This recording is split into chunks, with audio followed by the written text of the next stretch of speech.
Ok, il est 16h05, on a encore quelques absents, mais je propose qu'on lance officiellement ce webinaire. Bonjour à toutes et à tous, nous avons des personnes des deux sexes connectés aujourd'hui. Au sommaire, donc présentation des solutions Bivolt et au dashboard qui viennent apporter une solution à l'écosystème Odoo aujourd'hui. Donc je m'appelle Loïc Gamin, je suis directeur général de Defacto, ancien client Odoo si je puis dire, historiquement basé à Bruxelles et maintenant je suis retourné en France et je suis basé à Paris. Je suis accompagné de Julien Masson, des cofondateurs d'O Dashboard. Je vais rapidement présenter le petit déroulé. Donc, comme je le disais, pour celles et ceux qui sont arrivés un petit peu après, ça va durer entre 25 et 40 minutes au maximum. Posez toutes vos questions dans le chat, on y répondra avec plaisir à la fin. Il y a, je crois, 7 slides, quelque chose comme ça, et après on rentre dans le cœur d'une démonstration sur la couche de visualisation, parce que c'est ça qui va intéresser tout le monde. Et donc on va reparcourir là-dessus.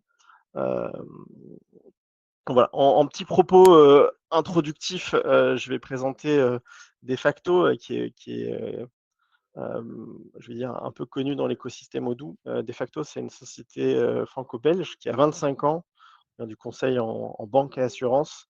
Il y a 13 ans, on s'est mis à faire du Odoo en complément de nos solutions.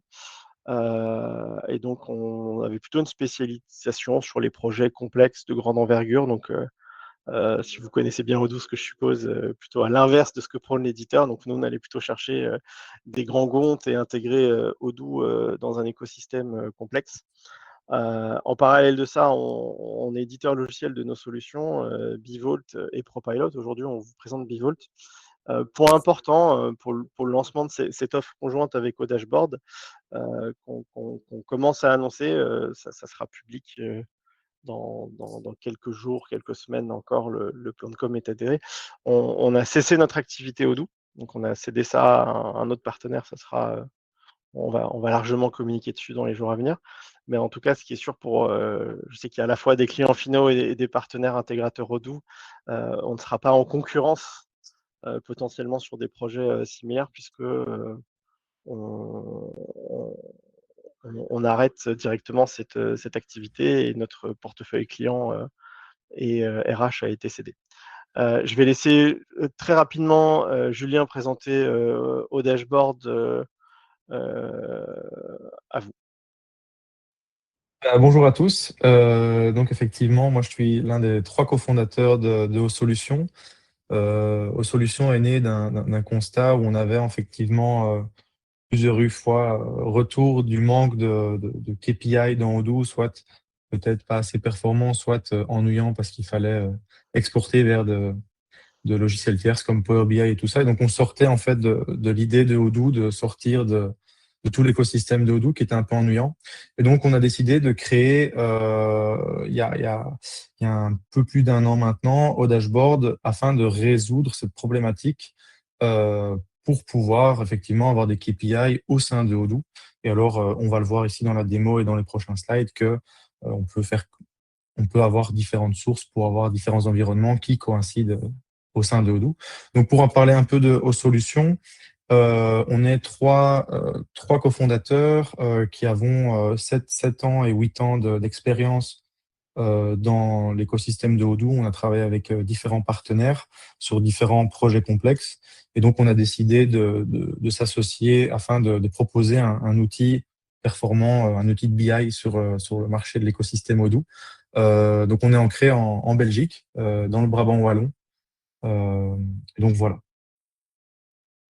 Super, merci Julien. Et je propose de continuer. Donc, on va parler un petit peu des limites d'Odoo sur la partie data BI, vous vous en doutez, parce que derrière, on sait tous que c'est le meilleur ERP et qu'il est là pour prendre la place de SAP, Oracle, Dynamics, Salesforce, tout ce qu'on veut, c'est tout ce qu'on souhaite à cet écosystème et à vous toutes et tous dans cette conférence. Alors, ce que nous, on a constaté chez Defacto, et C'est aussi pour ça qu'on avait des projets de data avec d'autres intégrateurs Odoo. C'est que Odoo, c'est un CRM/ERP, mais c'est pas un entrepôt de données. Il y a un Postgre derrière, on peut faire des choses dedans, mais ça ne sait pas gérer les apports massifs. L'API Odoo, elle n'est pas vraiment faite pour aller intégrer des données, y croiser, faire des requêtes, etc. Et dès lors où on commence à aller là-dessus, on va le voir juste après, on va avoir des vraies problématiques de performance. Et donc, en fait, Odoo, on commence à devoir monter des serveurs avec 96 Go de RAM, mettre du load balancing, du back-end dédié, etc. Alors, désolé pour ceux qui sont un peu moins techniques. C'est un sujet. Et donc, en fait, on a un impact budgétaire sur la performance qui est non négligeable, surtout quand on voit qu'aujourd'hui, le coût du compute, du cloud ou même des serveurs dédiés, il explose. Il y a sur la partie visualisation, mais en fait, dans Odoo, il y a, on connaît tous la partie dashboard d'Odoo. Par contre, elle ne peut afficher, entre guillemets, si on la résume ainsi, que la donnée qui est présente dans le Postgre d'Odoo. Et donc, on peut aller s'amuser à faire des iframes, à aller installer, on trouve des modules d'intégration où on peut se connecter à Power BI, etc., ou d'autres outils du marché, Qlik, Tableau, Toucan2Co, il y en a, il y en a pléthore, mais ça revient à un projet IT dans le projet IT, des licences séparées, et surtout, pour l'utilisateur final, on sort de l'écosystème, on sort de la gestion des droits. C'est des choses qu'il faut maintenir. Là, on pourrait bénéficier de toute la gestion de droits déjà mise en place dans Odoo. Ce que nous, on amène aujourd'hui sur le marché avec Odoo d'abord, c'est la surcouche Bivolt. Donc Bivolt, c'est quoi? C'est un outil de data automation, un espèce d'entrepôt de données. Moi, j'aime bien prendre comme exemple l'écosystème des voitures et dire Bivolt, dans l'univers de la data, c'est un peu une Golf. La fiabilité allemande construite en Belgique, comme certains concessionnaires qu'on peut trouver à côté de Bruxelles, et on peut remplir toute la chaîne. Donc, on peut extraire, on peut construire une modélisation, on peut vérifier. C'est un point assez important dans les cas d'usage qu'on a dans l'écosystème Odoo. On a un module qualité de la donnée qui s'étoffe de jour en jour. On peut distribuer la donnée, entre autres, on peut la réintégrer dans Odoo, mais dans d'autres systèmes tiers. Et là, en l'occurrence, il va y avoir une logique aussi de la redistribuer dans Odoo, dans le but de la visualiser dans Odoo. Et enfin, le dernier point qui devient de plus en plus important avec tous les modèles cloud, c'est l'orchestration, où on peut aller faire de l'optimisation de call API si vous avez des logiques de KYC, d'API payantes, ou de flux qu'il n'y a pas besoin de faire tourner tous les jours ou en temps réel, peut-être une fois par an, ça suffit. On a un orchestrateur intégré qui permet de jouer la partition de la data, comme on dit, pour, encore une fois, avoir de l'optimisation et savoir où on en est. Ça apporte quoi dans Odoo? Bon, je l'ai un peu déjà dit, mais on va créer un hub de données unifié qui peut servir soit à réalimenter un Odoo qui va devenir central, soit à faciliter l'intégration d'un Odoo dans un écosystème global. Donc là, ça va en effet un peu à l'opposé du message qui dit que Odoo est un ERP all-in-one. Là, on se dit plutôt, en fait, plus Odoo grossit, plus des boîtes de taille importante vont l'acquérir, et Odoo, en fait, pourra peut-être pas couvrir 100% des domaines, ou alors tout simplement les clients d'Odoo, comme, comme nous, comme d'autres, grossissent naturellement, parce qu'on est nous-mêmes, un utilisateur d'Odoo en interne, et dès lors, on se rend compte que il faut s'intégrer. Et exemple très bête, mais très courant sur le marché belge, je vois qu'il y a quelques Belges de connectés dans cette réunion. Au niveau de la paye, en Belgique, tout le monde, à 90%, 90%, pardon, utilise les secrétariats sociaux.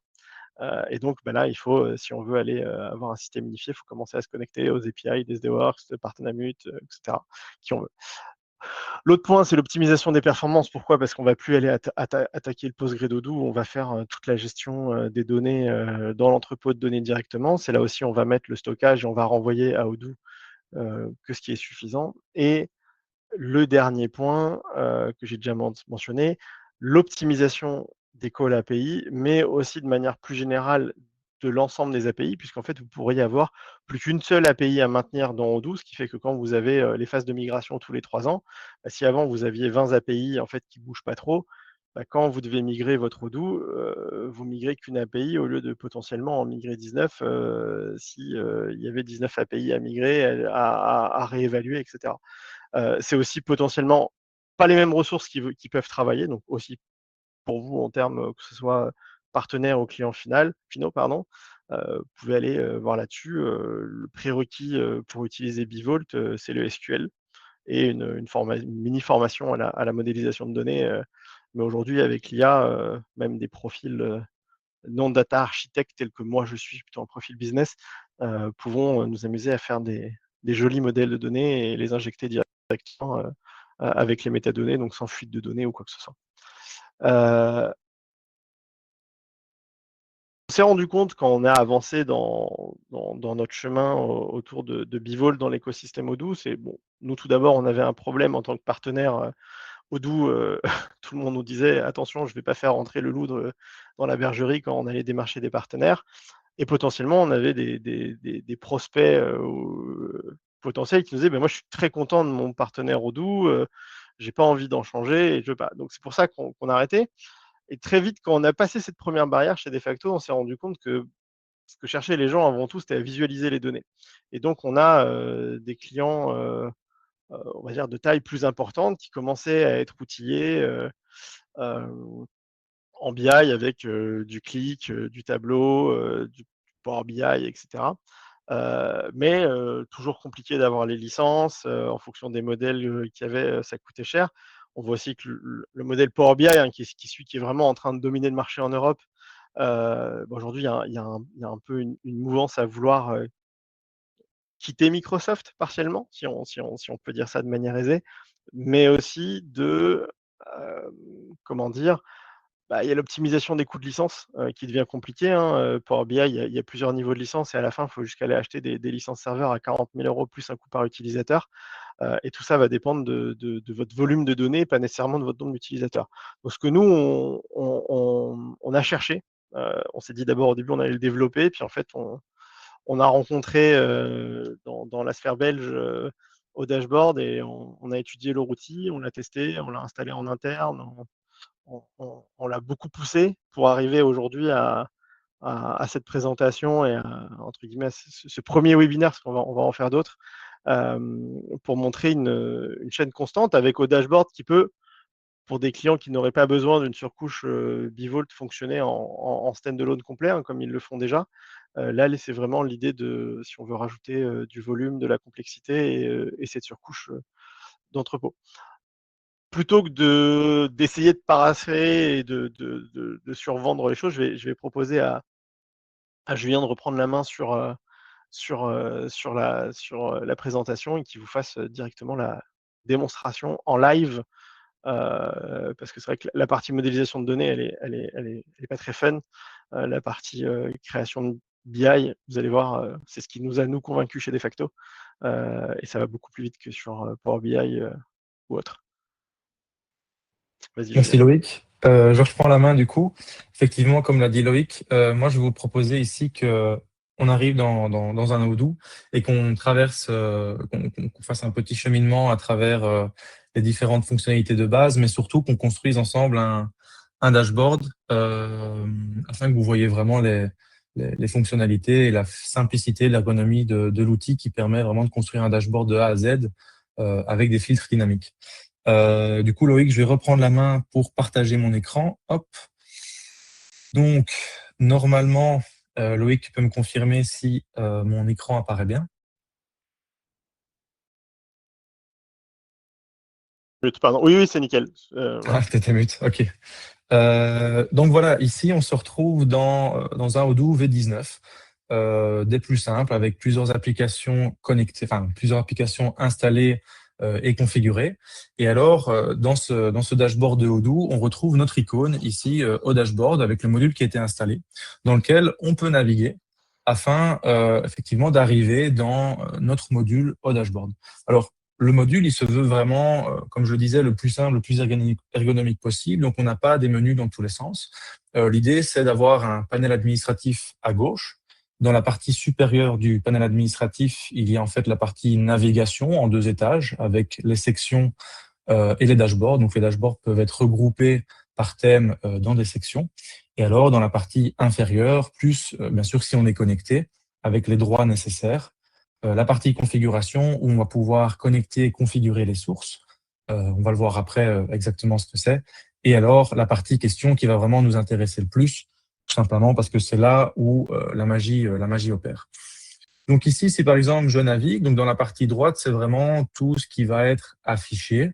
Donc par exemple, si je navigue dans une section, on a les dashboards présents dans cette section. Si je navigue jusqu'au dashboard, on va avoir, bien sûr, ici j'ai créé en amont le dashboard Sales Report avec différents KPI qui sont mis en valeur. Et comme je vous le disais, il y a des possibilités de création de filtres dynamiques qui permettent effectivement, par exemple, si je veux avoir les breuvages de l'année passée, les chiffres concernant les breuvages de l'année passée, assez facilement et fluidement, on peut utiliser certains filtres. Donc en fait, si on continue ici dans la logique, je vais pas m'étendre sur ce dashboard en tant que tel parce vu qu'on va en créer un ensemble, ce sera beaucoup plus intéressant. Ici dans les sources, en fait, nativement, lorsqu'on connecte le module à Odoo, la source Odoo apparaît. Ici, dans le cadre de ce webinaire, on va utiliser les données de Bvault. Donc en amont, on a créé et connecté l'entrepôt de données proposé par Defacto au dashboard. Donc, ça va permettre en fait de créer des KPI dans l'outil qui seront visibles dans votre Odoo et ce seront des données qui viennent de Bvault. Le multisourcing va vraiment permettre d'aussi créer des dashboards qui vont pouvoir faire coexister des KPI provenant de Odoo en même temps que des KPI provenant de Bvault afin d'avoir des dashboards qui sont multisources. Si on continue, voilà, on arrive dans la partie la plus intéressante, les questions. Donc, plusieurs outils de visualisation de BI utilisent déjà ce mot question. Nous, on l'apprécie énormément, tout simplement parce que une question a tout son sens dans la vie d'un business. On se pose des questions et donc on a envie de les mettre en valeur pour pouvoir y répondre et voir comment se porte en fait notre business, grosso modo. Ce que je vous propose ici pour la création du dashboard, c'est qu'on crée ensemble on va dire un dashboard basé sur les performances des employés. Donc, on va créer 4 KPI simples qui mettent des chiffres en valeur et ensuite, on va créer des filtres dynamiques afin de pouvoir filtrer ces KPI pour pouvoir voir les chiffres selon les employés de notre base de données. Donc, les 4 KPI que je vous propose, ça va être simplement le total des ventes, très très simple, le total des ventes par pays, le total des ventes par date et alors le nombre de commandes.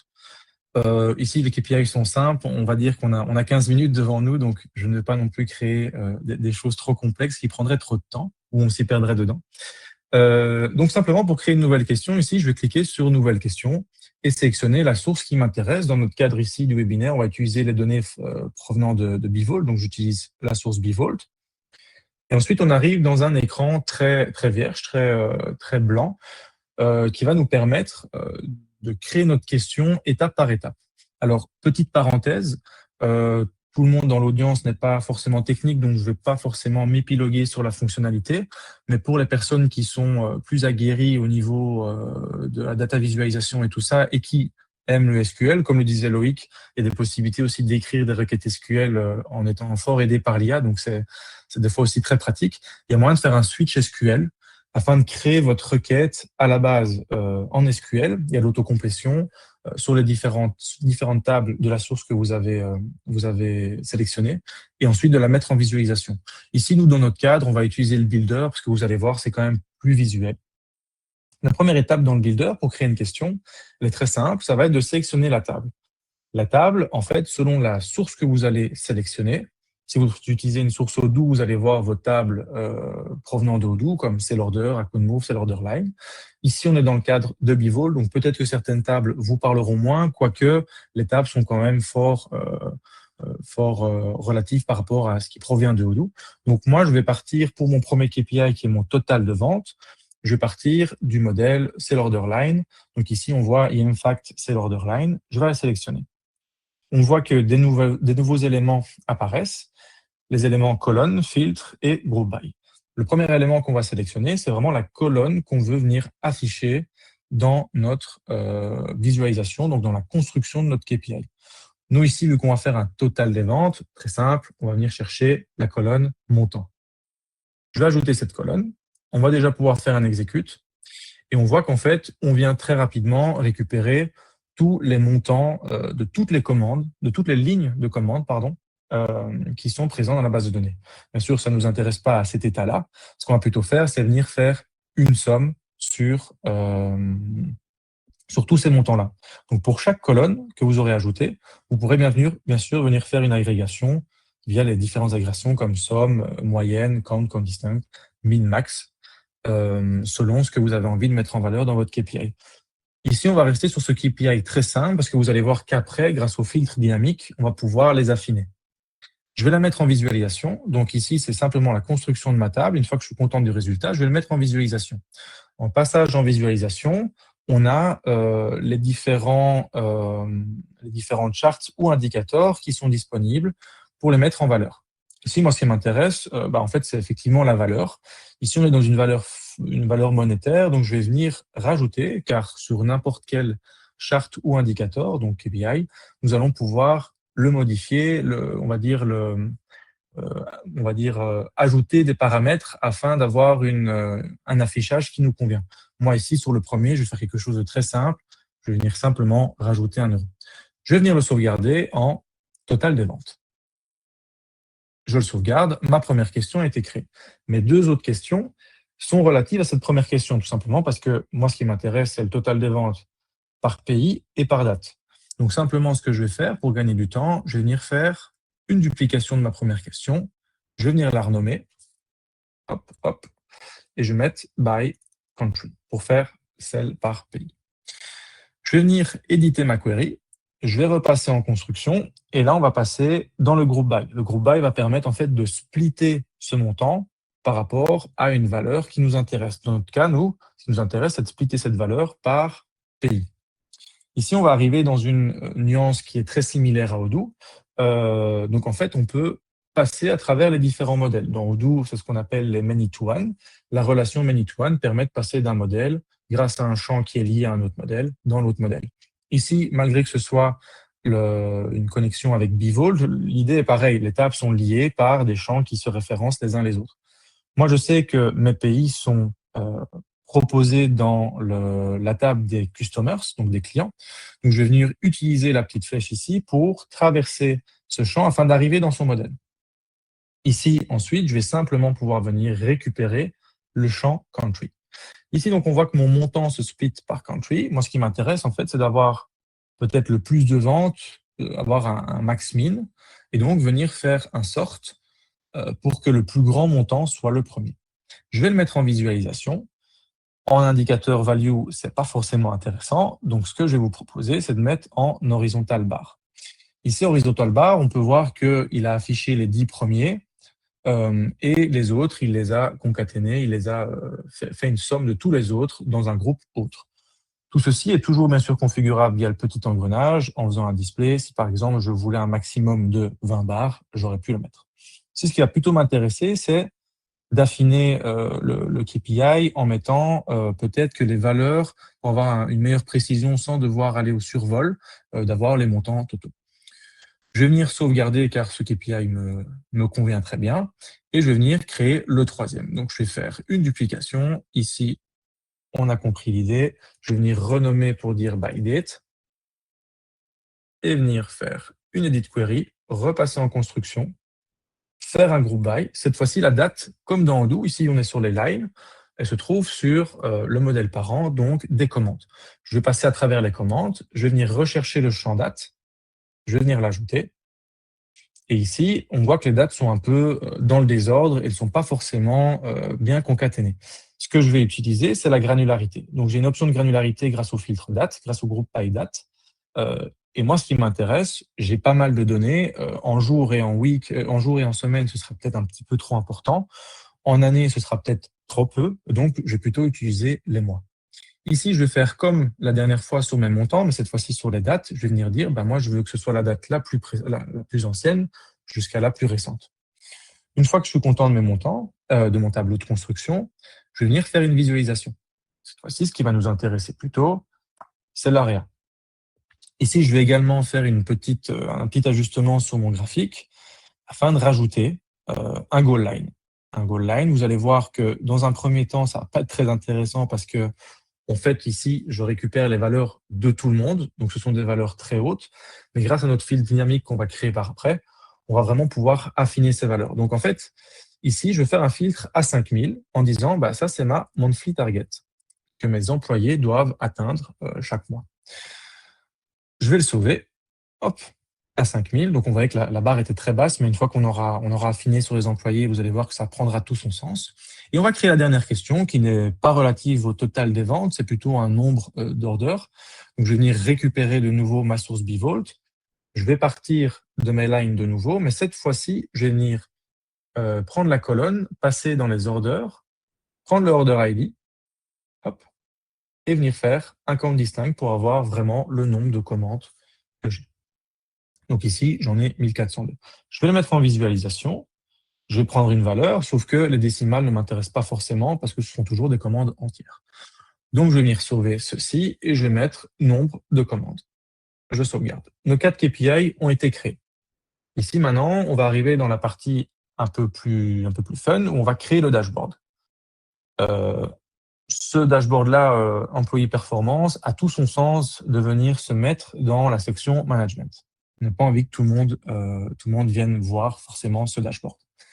Je vais rajouter un nouveau dashboard. Je vais le créer ici et je vais l'appeler employee performance. Je vais choisir un petit icône user et je vais créer mon dashboard. Ici, on arrive dans un dashboard vide. L'idée ici, c'est de cliquer en haut à droite sur le bouton Edit. Et là, on arrive vraiment dans l'édition de notre dashboard en question. Plusieurs choses sont possibles. Soit ajouter question par question, soit ajouter du texte, soit ajouter des sections, soit cliquer ici pour avoir plus ou moins la même chose. Je vais cliquer sur section et je vais faire, moi je sais que j'en ai 4 à ajouter, je vais faire un 2x2 grid. Donc ici, j'ai des widgets qui vont me permettre très facilement de venir ajouter mes questions une par une. Hop, hop, hop. Voilà ici. Alors, mes questions sont apparues avec mes chiffres, mais je trouve que la disposition n'est pas ultra intéressante. Donc, je vais venir peut-être modifier l'affichage ici. On pourrait faire du 3 et 3 ici. Hop. Ici, je vais plutôt agrandir afin que mes countries soient à droite de mes 2 indicateurs de valeur. Et ensuite, je vais agrandir ici pour le sales. Je peux sauvegarder et mon premier dashboard a été créé. Mais là, du coup, c'est pas intéressant parce que le dashboard s'appelle Employee Performance, mais ce sont des données globales. Donc, on arrive dans la partie intéressante du filtre dynamique. Ici, vous avez vu, il y a un petit bouton qui permet d'ajouter un nouveau filtre. On peut en ajouter autant qu'on veut. Comme les dashboards d'ailleurs, on peut en ajouter autant de KPI dans un dashboard, à la limite que ce soit agréable visuellement, bien sûr, pour vous. Donc, je vais rajouter un nouveau filtre ici.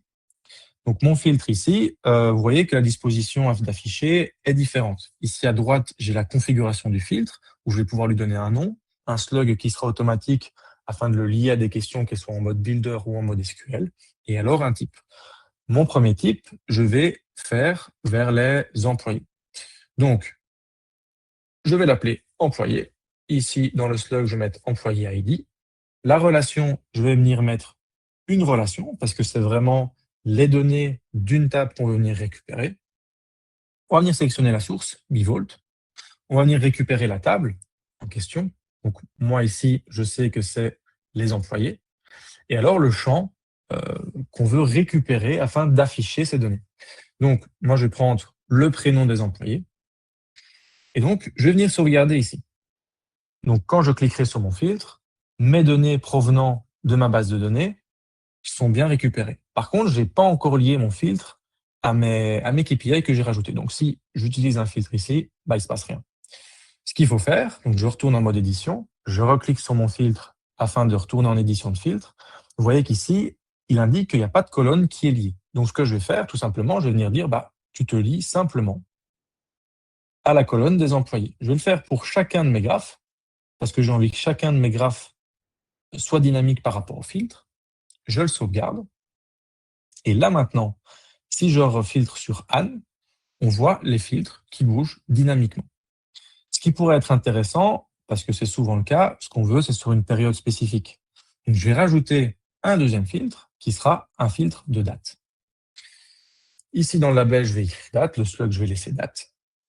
Mon type sera bien sûr date. Je pourrais faire en range. Ici, c'est pas forcément intéressant. Et par contre, la default value, là, elle va être intéressante.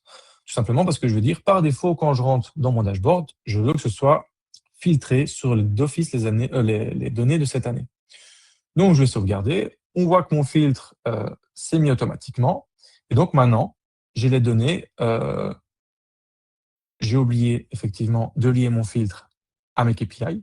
Donc là, ici, je vais venir lier mon filtre à chacun de mes dates liées à mes orders, parce que là, on était vraiment sur les lines, rappelez-vous.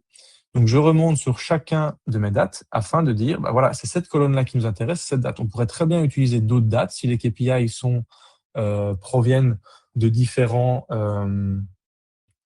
sources ou même différents modèles.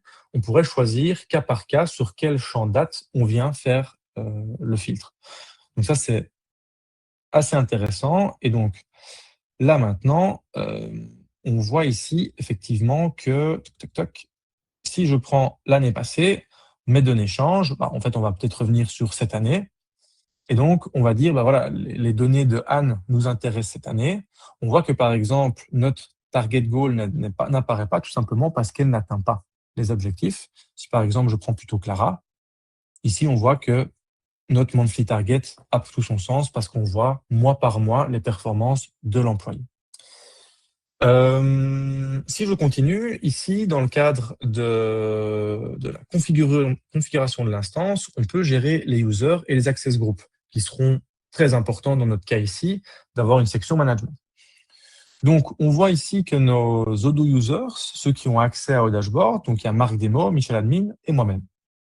Ce que je vous propose, c'est qu'on crée un groupe d'accès, on l'appelle Management, hop, on va le créer. Et on va venir configurer en disant, bah, dans Management, il y a Michel Admin et il y a moi, mais il n'y a pas Marc Demo. Hop. Et ensuite, sur le groupe, sur la page, pardon, la section Management, je vais venir rajouter le petit groupe en disant, ben, il n'y a que ces deux utilisateurs Odoo qui auront droit, à voir cette section et les dashboards qui y sont présents. Par défaut, ceux qui sont administrateurs et owners auront droit, ici on voit les au dashboard user, donc qui ont les droits d'édition, auront droit aux sections. Ceux qui sont en éditeur et en viewer, donc qui ont moins de droits mais qui ont quand même droit d'édition, on pourra leur attribuer, on pourra les restreindre sur les sections ou les dashboards, un peu comme les autres users. Voilà pour cette petite démo de 15 minutes. C'est à peu près tout ce que j'avais envie de vous présenter aujourd'hui. J'espère avoir vu les fonctionnalités les plus intéressantes. Enfin, en tout cas, je vous ai présenté les fonctionnalités les plus intéressantes de vos dashboards, celles qui vous parleront, je l'espère, le plus. Et, et voilà, je vais couper ici mon partage. Je vais te rendre la main, Loïc, afin que tu puisses continuer les slides. Merci Julien. Je repartage juste. Tac. Et donc, pour conclure, avant de passer à la session de questions-réponses, l'Alliance Solutions de facto, et donc plus particulièrement de Dashboard et Bivolt, c'est quoi? C'est deux structures belges qui s'associent pour venir renforcer déjà, je pense, la meilleure suite ERP au monde, qui elle-même est belge. des experts Odoo sans être des intégrateurs Odoo. Je pense que c'est important pour la relation, que ce soit avec votre intégrateur, si vous le faites vous-même, ou si vous êtes partenaire Odoo et que vous voulez être sûr qu'il n'y aura aucune forme de concurrence.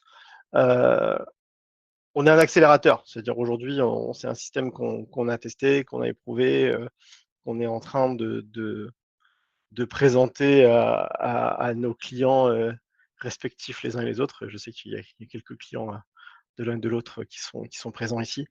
On est déjà dans l'écosystème, ça je pense que c'est important. On connaît les intégrateurs, on connaît les partenaires, on connaît Odoo, on connaît aussi les infogéreurs, les hébergeurs, etc. Et en parallèle, on peut venir accompagner vos équipes, vos clients, peu importe, sur des sujets de data, d'infrastructure, de visualisation ou d'identity management, puisque c'est une surcouche métier que, par exemple, Defacto a continué de garder dans l'écosystème Odoo sur du multi-SSO, des intégrations complexes, notamment sur les parties portail, etc. Voilà. Je vous laisse nos coordonnées directement si vous voulez les reprendre. Et puis, on va prendre s'il y a quelques questions dans le chat. Nous, on est disponible. Hein, comme j'ai dit en introduction, le replay vous sera envoyé. Et puis, on peut bien sûr faire des démonstrations, répondre à vos questions, soit en privé, soit aussi dans le chat. Je vais rapidement arrêter de partager mon écran pour pouvoir voir le chat, sinon je ne le vois pas. Et on va commencer à prendre des questions s'il y en a pas, s'il y en a. Il y en a, Loïc, si tu veux, je te les lisais. J'avais mon Vas-y. micro coupé. Mais si tu as coupé ton partage, tu peux effectivement. Je pense que la première est plus destinée pour toi. Euh, Ici, la question, c'est comment vous positionnez-vous face aux clients finaux? C'est le partenaire qui porte la relation ou Defacto qui intervient? Alors, Ou Defacto intervient aussi. Ouais. alors voilà, c'est c'est un modèle un petit peu à la carte. Donc ça, c'est plutôt une question qui est destinée à l'écosystème de partenaires. La relation contractuelle peut soit être portée par le partenaire, soit en direct avec le client final. Nous, on est assez flexible. On sait que dans la pratique, puisqu'on a ce type de partenariat avec d'autres éditeurs autour de Bivolt, on sait que dans la pratique, c'est souvent le client final avec qui il veut signer et qui il veut porter. Euh, donc voilà. Est-ce qu'il y a d'autres questions? Oui. Alors, la deuxième question, elle m'est plus attribuée. Est-ce que les utilisateurs finaux peuvent créer et modifier leur propre dashboard sans intervention technique? Alors, pour répondre, oui, totalement. Donc, l'idée, effectivement, est pour tous les utilisateurs finaux qui ont les droits sur le module au dashboard, bien sûr, et les droits d'édition dans l'instance au dashboard, pourront eux-mêmes créer et modifier les dashboards, que ce soit KPI, de sections, qui pourront gérer toute leur structure eux-mêmes. Et bien sûr, si en cas de questions techniques, pourront faire appel à leur intégrateur s'il y a des choses qui doivent être poussées un peu plus loin. Mais oui, pour les utilisateurs finaux, tout est dans leurs mains pour qu'ils puissent faire par eux-mêmes. Alors, Euh, on a une troisième question. Comment ça se passe si un client veut afficher des données qui viennent à la fois d'Odoo et d'Excel? C'est une très bonne question puisque c'est un des points problématiques à laquelle Bivolt vient répondre en généralement. Donc, Julien, n'hésite pas à me corriger, hein, mais de mémoire, dans au dashboard en standard, c'est pas possible avec la solution Bivolt. En fait, Tout à on fait. vient charger votre fichier Excel, on vient l'historiser, on vient,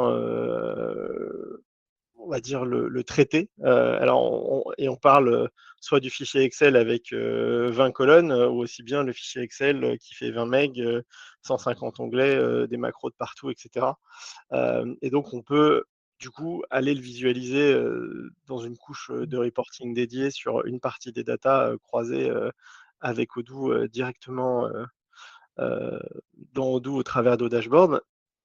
Et pour la dernière question, sauf s'il y en a d'autres entre-temps, est-ce que au dashboard est disponible en Odoo V17? Et ben là, je vais laisser Julien répondre directement. Alors oui, tout à fait. Donc là, pour l'instant, on couvre la version 16, 17, 18 et 19. Donc, quand la V20 arrivera, on adaptera bien sûr le module afin qu'il soit disponible également pour la V20. Donc oui, totalement disponible en V17. Et donc Et alors, c'est arrivé en...